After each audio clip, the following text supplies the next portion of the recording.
All right, so game four is done and dusted. India come out with the W. The series is done. It is now 3-1 for India. However, we had another action-packed match. We had a Saqib 3 for and over. We had some swashbuckling innings from Shivam, Dube, Hardik, Pandya.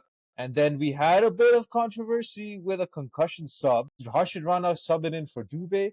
Lots to talk about in today's episode. You're watching and listening to the In Between Overs podcast. I'm Taran. And I'm Ishan. All right, what were your thoughts on the game, man? Pretty good. Very exciting game. Great game. Went down to the wire. As you mentioned, some great bowling, some great batting, ups and downs throughout the game. And I think this is what you expect from a T20I game from India and England, where you have great spells of bowling, but you also have batters who can bat. And I think both sides show their true quality. And, I think India did get the better of England. I think they did deserve it off the backs of, I think, some great batting that India had. Yeah, a bit more of a challenge for India in today's game. Lots of swings in the game. England won the toss. They put India into bat first. Finally, they won the toss. Finally, India batting first because I think the last three games, India batted second. And so it tested India's ability to put up a target, and it looked a little shaky. That over, Saqib Mahmood comes in. First time playing in the series, came in for Mark Wood, and no one saw this coming. Takes three and an over. Triple wicket maiden from Mr. Mahmood. Samson, Verma, and Sky. And I think if you were to It's a good get haul. 3 wickets and over, that's a great haul for India. And I'm sure if you at that moment gave India the opportunity to have a score of 180 plus, they would have for sure taken it. And that just goes to show the great batting that came later on.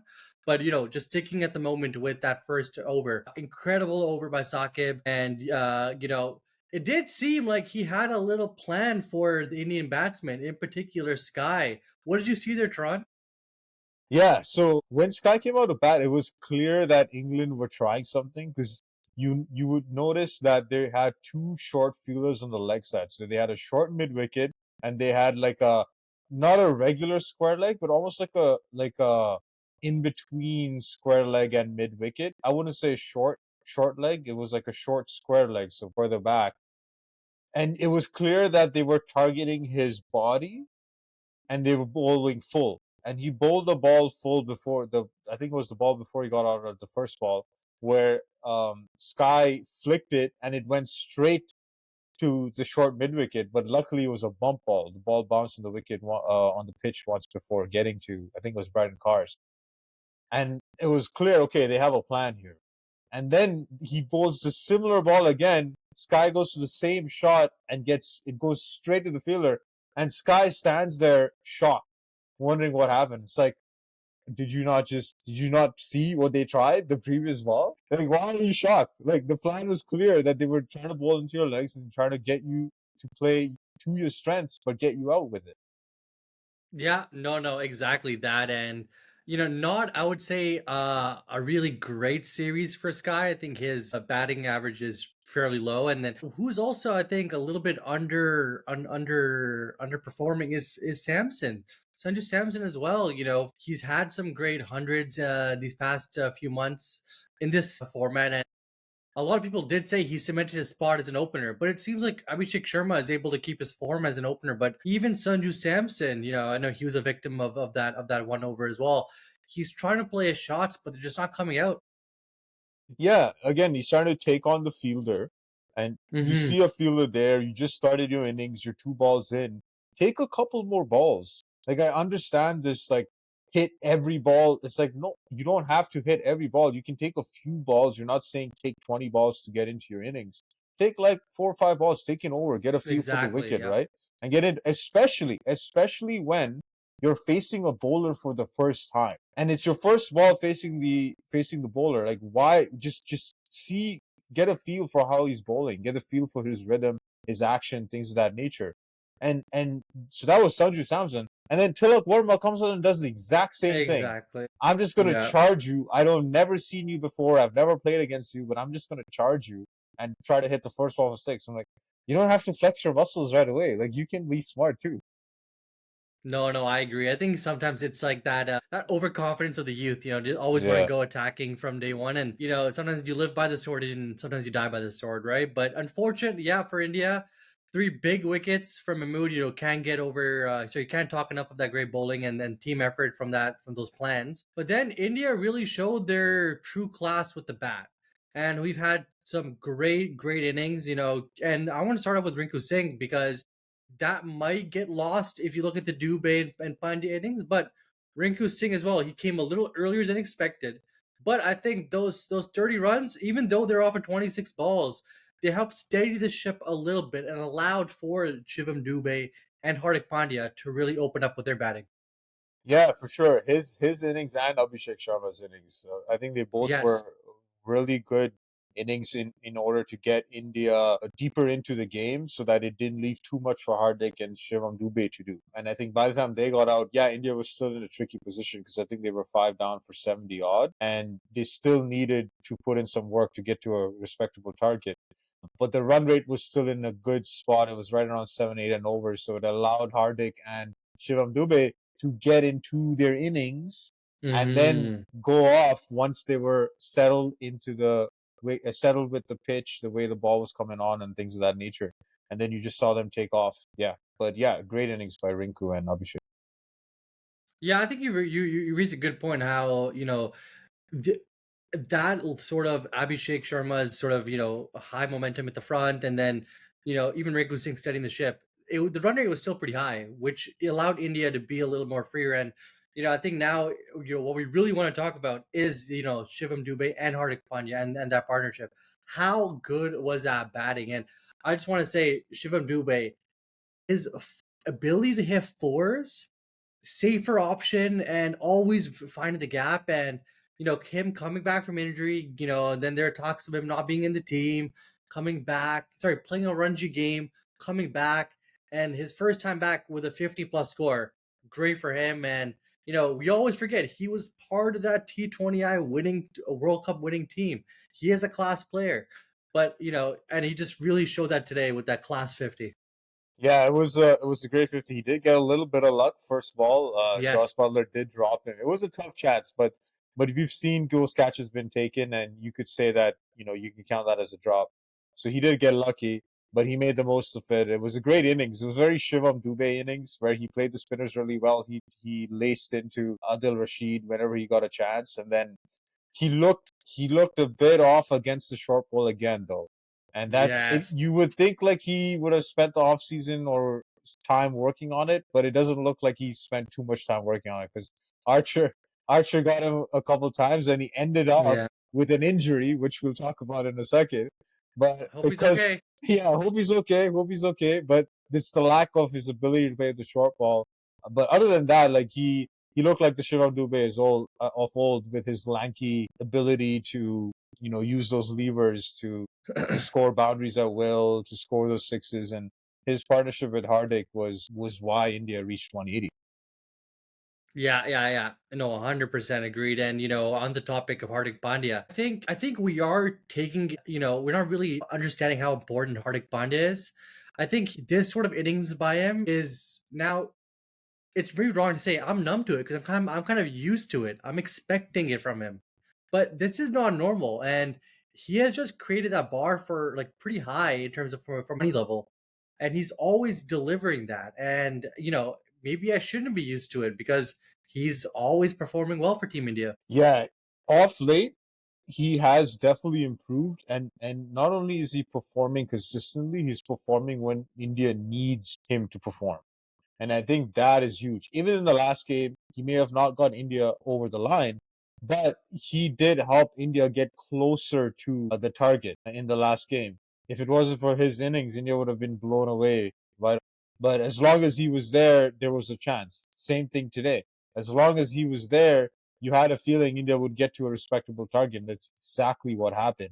And I think he's at the peak of his game right now, at least his batting game, where Yes, he understands how to shift gears, especially in yes, T20. He has mastered that. You watch him play, he knows that at the beginning he's got to take his time. He'll hit a boundary here, boundary there to release the pressure. Then he may maneuver the strike again, and then when he knows he needs to go, he goes and he nails whenever he's trying to hit it. He nails it, and so I think he's at the peak, and I think India need to really take care of him because he will be the X factor player for India for the next, at least until the next World Cup in T20s at least. Yeah, no, I completely agree, and I think you raise a great point about his ability to time his innings because that is something that a lot of people, I guess, it's not really in the numbers, right? Because in the numbers you see, okay, what's the final result of that batting innings, but to really grasp the phasing of it, you have to sort of watch the match. And to your point, I think it just comes with experience, and India needs that experience within the team. Because if you recall, this is exactly what he was able to do with Virat Kohli during that Melbourne game against Pakistan, right? Where that timing of that chase was super important, and you're seeing some of those learnings even implemented years on, which is now. And with India's T20I squad being, I would say, a fair, a lot of newer faces, a lot more newer people, you need that individual there who's able to, time his innings. Because, we mentioned this in this part as well. A lot of the openers, for example, or the top order batsmen are really trying to go guns blazing ball one, right? And that's sort of been the general convention of how to play T20 cricket. But that experience of learning of the phasing of a batting innings is super important. I think, yeah, Hardik Pandya is invaluable that for Team India when it comes to that. And without Bumrah in this T20 team, I would say, and I'll say this live with you, Hardik Pandya is India's best T20 player right now, hands I down. agree, and Outside of I actually would Bumrah, agree with that. outside of Bumrah, and I would say even with Bumrah, he's probably on par with Bumrah as the two. Like he's the first name on the sheet. Like I'm putting Hardik Pandya's name on the sheet. No, I agree with that, and I think with his entire portfolio of what he brings, what are some comparables in world cricket? I think before you could have mentioned Ben Stokes right off the bat very quickly, but now it's a lot tougher to name comparables that offer the same package that he does. Yeah, in T20 across the world. So you're saying Yeah, in you're T20, saying in you're saying T20. best player in T. I'm saying name me a comparable cricketer. Damn. It's Yeah, hard it to do is. that now. It really It is. is. I think Ben Stokes would have been an easy option as I mentioned, but now Yeah. who is able to offer you that bowling capability? And let's say he is a wicket taker. He is a wicket taker in white ball cricket, and as we see with his batting, he can easily get you a 50. And not to So it's mention, hard to say. yeah, and not to mention when he bowls the tough over. He can bowl the tough overs like he did in the T20 final, where he bowled the last few overs. He Exactly. bowled the last over, right? So he is that player, and you're right. If I think about it for a few Stoinis seconds, maybe. no, Stoinis not maybe, not the right? consistency though. Not the Not the consistency. consistency. Like Yeah. there are other players you would put on the sheet before Marcus Stoinis, right? If you That's view it true. from that perspective. Like if you want one player in your team, it's Hardik Pandya. He covers all facets of the game. He could even be your captain. I know it's controversial, but he could even be your captain of your team. I feel like this conversation is what Mumbai Indians had last year. Let's make the trade. Let's make the trade. Let's make him captain. Let's make him captain. All right, so India got up to 181 and they were 9 down. Good score at the half, I thought. What did you think at the half with that score on the board? Well, first of all, I think it was above par. So I think India was happy, and I think India has the ballers to defend that score. But I think secondly, where India was early in the innings, I think they would be super happy looking back with your three best batsmen down for pennies. Getting a score above 180 on this pitch, I think was a big feat, and kudos to the batsmen who were able to do that. Yeah, absolutely. So England come out to bat and they're chasing 182 to stay alive in the series. And they started off really good. Ben Duckett, Phil Salt. Finally, Phil Salt comes to the party. I had some beautiful boundaries. Ben Duckett plays some Ben Duckett innings. He would be pretty disappointed because in most of these games, he's gotten starts, but he hasn't been able to capitalize. And he's got out at crucial junctures. And it's usually been his wicket that has started like the downfalls for England. And it looked scary for India at one point because when Ben Duckett got out, the power play just finished 6 overs. England had 62 on the board. You're thinking India still has a ways to get back into this game. At that point, England probably ahead, you would say. And then you had just a flurry of wickets again. You had Phil Salt and Josh Butler go within a span of an over and a half, and now you're at 3 for 67. And I think it was in this time frame where, so let me say it this way. I'm watching the game live and I look at this TV and I see Harshit Rana with the ball in his hand. Harshit Rana with the ball, like, I didn't even know he was in the team. And so I I thought he's looked, still in Australia. yeah. I thought he's still in Australia. So I pull up ESPN Quick Info and I'm checking the squads and I'm like, oh, Harshit Rana is in the team. But something's not adding up. Who did he come in for? And I'm doing the calculations of who got left out, who's playing.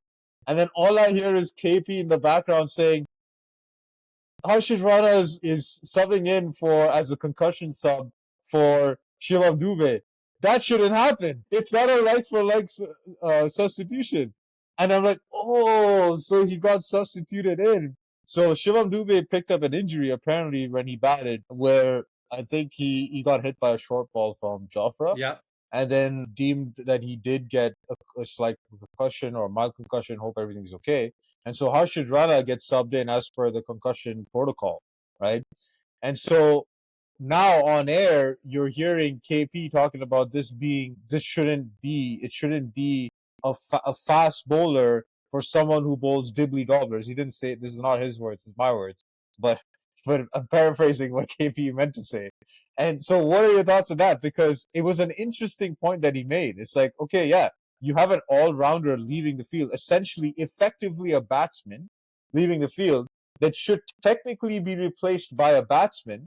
But because India were bowling, they decided to replace him with a bowler. Well, first of all I'm going to say is this is such a Gautam Gambhir move. Such a Gautam Gambhir move.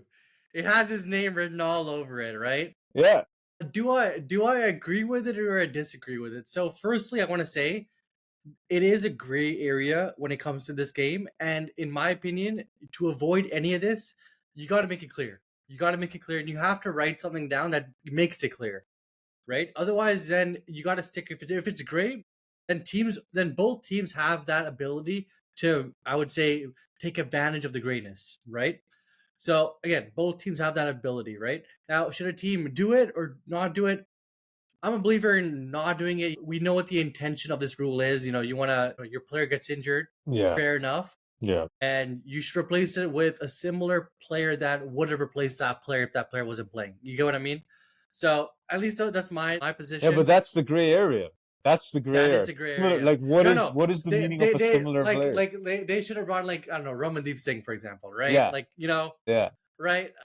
You're bringing in a test bowler. You know, you're literally bringing in bowling 140 rockets, and he bowled 150. He hit 150. Oh wow! He hit 150. Wow! He broke 150. So I understand the frustration because I would be frustrated if I was on the other end. Yeah. Like if Australia were to do this, I would be like, oh, classic Australians. Classic. Yeah. They don't change, you know? But I guess that's what makes sports fun, right? You get things like this that happen, and just to rub more salt into KP's wounds, he gets a wicket out the second ball. Yeah, literally, and he's like 3 wickets. India's second best bowler of the day. Match, incredible. Yeah. Bowling from him. But I wanted to hear from you. What would you have done in that position? Hold on. And this is his debut. Oh my gosh, yes. It is his T20I debut. That is so like, funny. Can you imagine Harshit Rana in the squad, sitting in the dressing room? He knows he's not playing. And then all of a sudden, he's playing his first match ever for India in T20s as a concussion sub. Like, that's crazy. I think the cherry on the cake should have been him winning man of the match and KP awarding him the man of the match. That would have been pretty funny. Funny. But I do got a question for you though. Yeah. If you were in India's position, Shivam Dube just get concussed, what would your thought process be? At that moment, I would utilize the gray area. I would definitely 100%. I completely agree. Any other team would have done that. Right? Yeah. I mean, you would be stupid not to find the gray area in the rule. Why wouldn't you? Mm-hmm. So that's why it's on ICC, like you said, to make it clear as to who you can substitute the player with. And I think it should be a like for like player as per what they are what is written on their written on the team sheet or whatever, right? As what they're classified as. Like a batting all-rounder or a bowling all-rounder. Exactly. So that's what it should be. Because If Shivam Dube was still batting and he went out when he was batting, I don't think India's substituting him with Harshit Rana. No, They're I probably agree. bringing him Dhruv Jural, Yep. right? So it's like, okay, like, so you're playing as per the situation, and you can't. I don't think you can fault India for that. I think it's it's on ICC to make the rules clear. Yeah, no, yeah, no, I think we're both kind of saying the same thing. So no, no disagreement on that. But what a debut for him. Three big wickets, and as you mentioned, wicket off his second ball, which really riled up KP. Yeah, yeah, it was pretty funny to watch that. It was, but that's the fun in cricket where you get situations like this happen. So England in a spot of bother. Then they were 4 for 95 when Livingston got out to Harshit. And then you had a bit of a show from Harry Brook. He comes to the party. He got lost in the smog in the previous matches, and he finally found the light. Was able to see the ball, and he played a great innings. 51 from 26 ball. Very very Harry Brook like. I felt the shot that he got out to was not needed again. It's like I get these players trying to play these shots, but it's like you are probably the difference between England winning and losing in that moment, and you decide to play that shot when, again, you have every shot in the book. You're a test match player. You can play any other shot, but you decided that I'm going to go and walk across my stumps and try to scoop him over. And he gets a top edge, gets out, and the game was pretty much wrapped up right there. Yeah, and I was really surprised by that because he was like, again, as you mentioned, great player, great test player, and being a test player, you have to have your shots. He was sweeping the ball very well. Mm-hmm. He was, playing the line of length as he should. And to your point, I think maybe he broke the 50 threshold and maybe he felt, a little more emboldened. But yeah, and again, Varun Chakravarti again, right there, In his last right over too. It's like in his it's last his over. last over. You know this is the bowler that you struggled against. Why are you trying to hit him? Just see off. He had 3 balls or 4 balls left. You see him off. Now you're facing the rest. And if Harry Brook stayed, I, I'm Yes. I'm willing to say England probably would have won that game. No, I agree. I agree. Harry Brook, I think if he continued for an over or two more, I think it was definitely in England's favor. But yeah, unfortunately, Harry Brook gets out, and then you still had in the game still momentum wise in a little bit in the middle, slowly moving to England's side, but it just in India's bowlers were a little too good. Yeah, you notice what England did though when Harry Brook went out, right? Because who No, slotted what in do you to mean? come in at 7? Jamie It's Overton. Livingston. No. Jamie Overton. Yes, yes. But Sorry, what he am I did saying? not Yes, he yes. did not come out to bat because who has he been struggling against? Varun Chakravarti. He didn't come out to bat. They send in Bryden Cars. And I thought that was super interesting. I was like, okay, they definitely know that he sucks against Chakravarti. Let's just put it that way. And then Cars comes out, but Cars got out as soon as he came in. So, Yes. but that was interesting to see that. No, no, no, 100%. No, no. I think you raised a great point, and that's I think how a lot of the thought leadership should think about the games. Look at the matchups, and try making sure that your players have the best ability to showcase themselves. And you have to be honest. If someone is struggling against someone, make sure that they don't play them, or try to avoid them, Try to avoid it. Yeah. especially in between a series. If you have time outside of the series to work on your mistakes, go ahead. But if it's in between a series, you got to make your adjustments quickly, right? Yeah. Yeah, and it almost worked for England because right until that Adil Rashid Jamie Overton partnership, they again were still in with a shot. Mm-hmm. Overton was looking good whenever he was lacing it like it was hitting the fence, and it was his wicket I think that ensured that the game was done. And then again, it was Harshit Rana that got him out. And then once Jamie Overton was gone, you had a feeling like there's no way number 10 and 11's getting what was it, like 18 runs off the last over? Like that wasn't Yeah, it happening. was So 19. It was I think yeah, Archie had to defend 19, and yeah, Archie put the last over.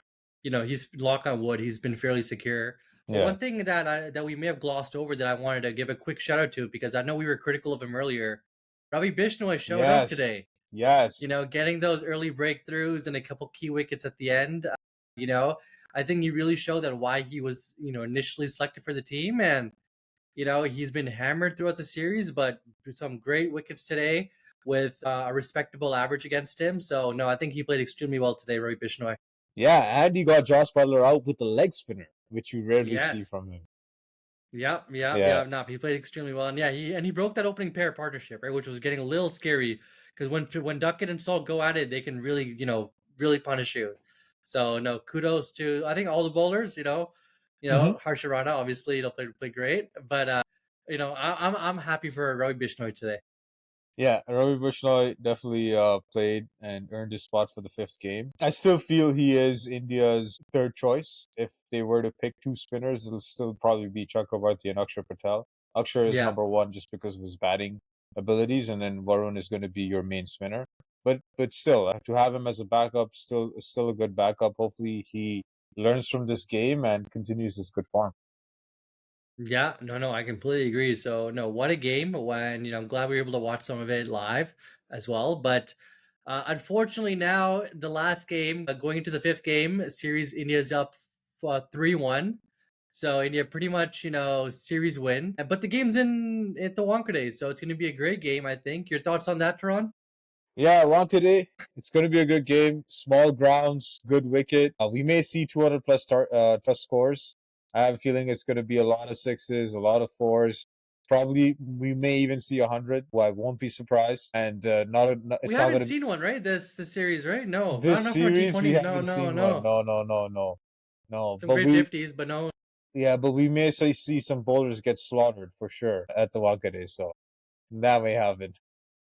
No, okay, fair enough. Do you foresee any big changes for other side? Obviously, Shivam Dube, we don't know about his injury, the extent of it. He could potentially be sitting out. Harsharano played well.